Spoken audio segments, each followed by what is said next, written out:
The letter H in Thomas is not pronounced. The same is true with Teresa, Therese, and Thailand.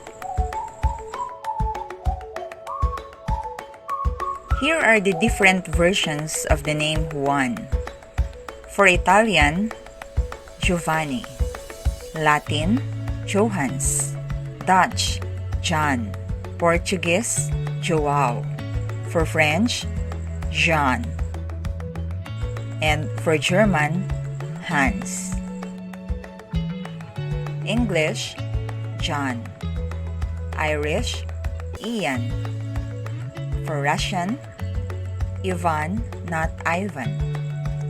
For Scottish, Sean. Don't pronounce the B after M in the following words: lamb, cram, numb, jam, tomb, womb, succumb, succumbing, thumb, thumbing, climb, climbing, climber, bum, bumming, bummer, dumb, dumber, dumbest, plumb, plumbing, plumber. PH is pronounced as f, but not in shepherd. The first syllable of breakfast does not sound like break.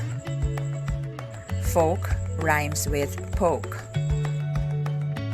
Fiancé with one E, which means male engaged to be married, and fiancé with two letter E's, which means female engaged to be married, are both pronounced as fiancé.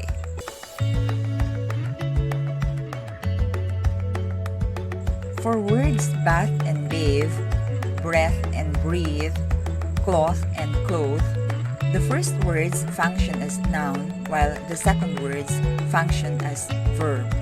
So between bath and bathe, bath functions as noun and bathe functions as verb. For breath and breathe, breath is the noun and breathe is the verb.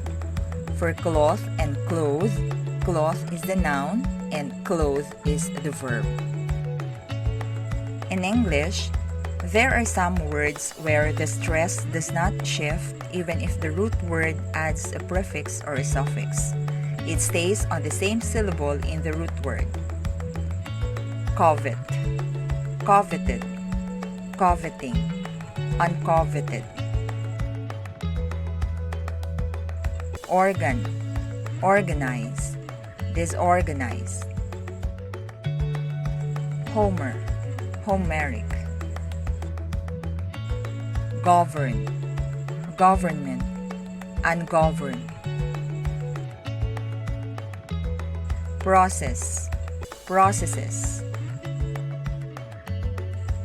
Contribute, contributing, contributed, uncontributed.